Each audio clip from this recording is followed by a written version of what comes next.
Don Giovanni est attendu là, à Québec comme ça se peut pas. La dernière représentation a eu lieu il y a 20 ans dans une mise en scène de Serge Denoncourt. Mais je converse ce matin avec, faut pas se fier à Nick Scott là, que l'on voit à l'écran, c'est Florie Valiquette. Bonjour Florie. Bonjour, Winston.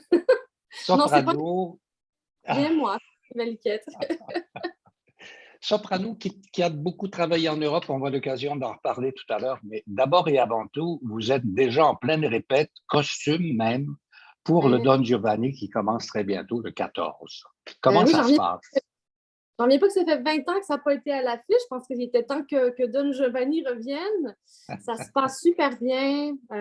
C'est vraiment une super belle équipe de chanteurs, de musiciens. Là, on n'a pas encore répété avec l'orchestre. Ça va être ce soir. On a Ouais, la avec Jean-Marie Zetouni, le chef d'orchestre ça. extraordinaire.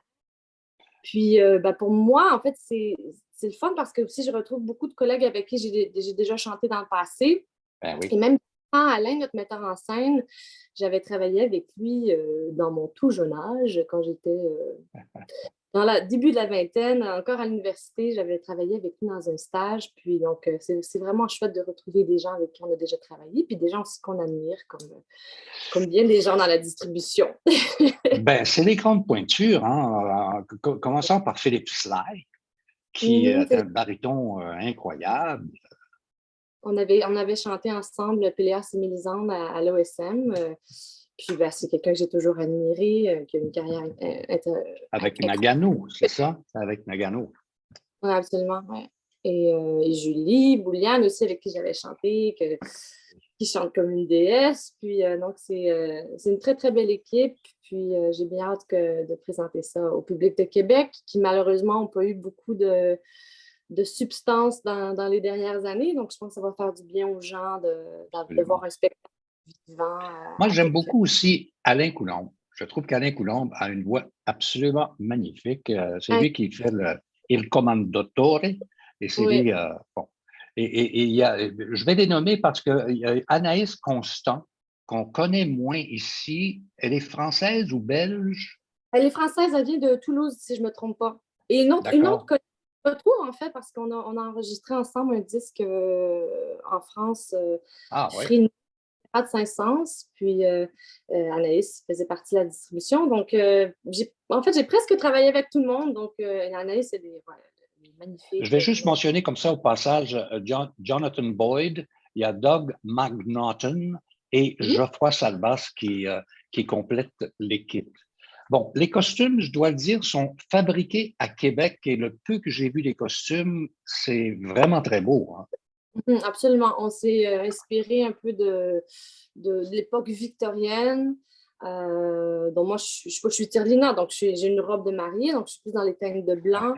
Sinon, Julie, qui est toute flamboyante en rouge, en Donna Elvira. Donc, je pense que ça va donner un très, très bel effet là, dans la salle avec les costumes. Il y a cette espèce d'ambiance un peu mystérieuse, un peu dark. Et Don Giovanni qui fait un peu. Il y a presque des allures un peu vampiresques, je trouve. Donc, ça va être intéressant.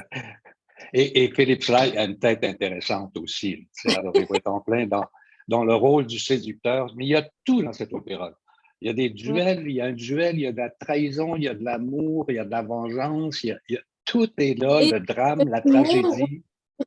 et de l'humour dans toute cette tragédie. Puis, donc, je pense que c'est un spectacle qui englobe beaucoup, beaucoup d'émotions différentes. Et voilà, bon, j'ai très, très hâte de chanter. Tcherlina, qui était mon premier rôle aussi. Mes débuts à l'opéra sur la scène, c'est à l'Université de Montréal. Puis c'est Tcherlina que j'ai chanté il y a 12 ans, 13 ans. Ouais. Ouais. C'est un produit de l'Université de Montréal, c'est ça? Ouais, j'ai fait mon bac, ma maîtrise là-bas, à Oui. l'UDM.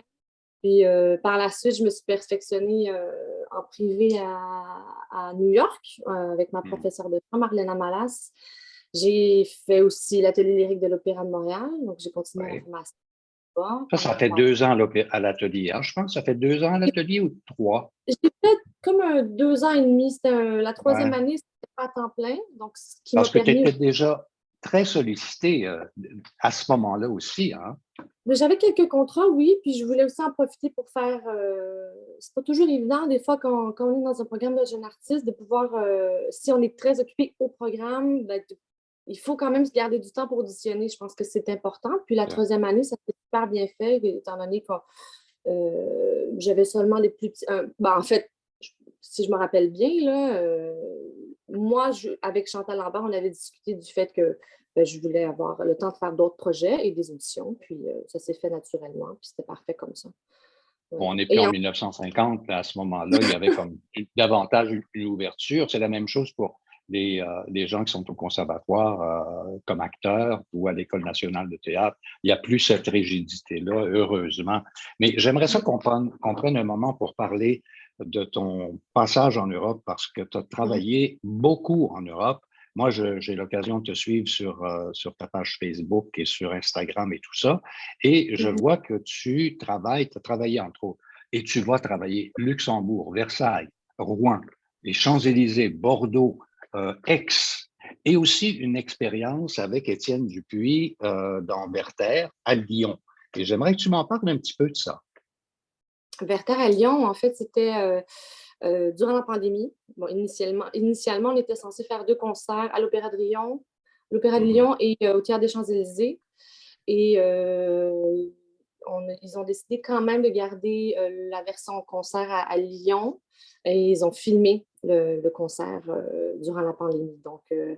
et initialement, en fait, c'était une belle surprise, Étienne, parce que ça devait être Simon Kingerside qui était censé faire ces concerts-là.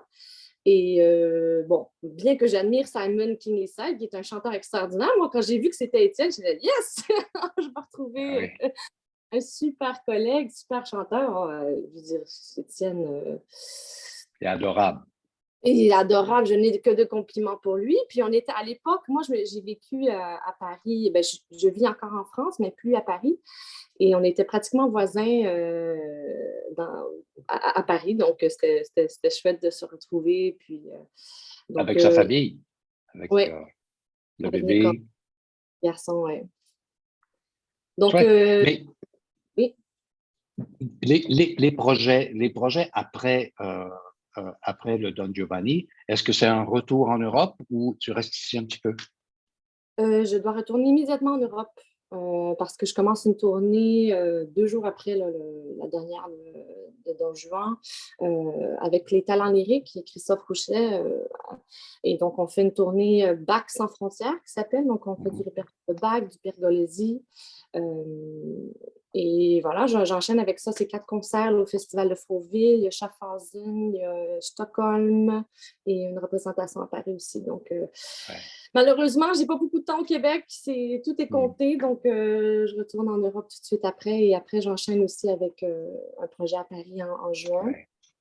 Et ensuite, je vais avoir un petit mois off là, à la maison. Mais moi, je ne suis plus au Québec là, depuis que je me suis expatriée en 2016. Donc, Mhm. je suis allée à Zurich. J'ai fait aussi l'Opéra Studio là-bas. Et Ouais. ensuite, j'ai fait la troupe de l'ensemble de Zurich. Puis après, je me suis installée à Paris, en France. Puis voilà, ça a été. Depuis tes débuts, Florie Valiquette, il y a un petit côté rebelle chez toi. Il y a un petit côté hard edge, un petit côté je ne vais pas faire comme tout le monde. Et tu as une personnalité qui est forte. Et j'aimerais savoir si tu fais tes choix encore avec cette idée-là en tête. Belle, je sais pas, je pense que c'est. Ben, moi, j'ai toujours aimé. J'ai jamais voulu me mettre dans une case en particulière de dire, oh, je vais me spécialiser dans ce style de musique-là. Ou, Ouais. souvent, on nous apprend, on nous dit en masterclass, oh oui, il faut se vendre d'une certaine façon, Mm. trouver. Oui, c'est important de se vendre, on est quand même un produit, mais c'est pas nécessaire d'aller dans une niche. Puis pour moi, c'est important. Je veux dire, j'ai fait mes débuts en Europe à Aix-en-Provence avec une production contemporaine d'Anna Sokolovic pour 6 voix de femme a cappella qui est complètement flyée. Et moi, la musique contemporaine, j'adore ça. J'adore la musique baroque, j'en fais de plus en Mm. plus. J'en ai fait tout récemment, mais je ne veux pas non plus être étiquetée seulement chanteuse Ouais. baroque. Donc, Je pense que j'ai eu la chance dans ma carrière d'avoir beaucoup d'offres de projets qui sont très, très différents. Puis moi, ça me plaît énormément. Mais Alors, je dois dire, oui. oui, non, non, non, ça va. Mais Mozart, par contre, je dois dire que j'ai quand même un petit coup de cœur. Puis très, très heureuse de pouvoir en faire et j'en ai fait beaucoup cette saison-ci, là.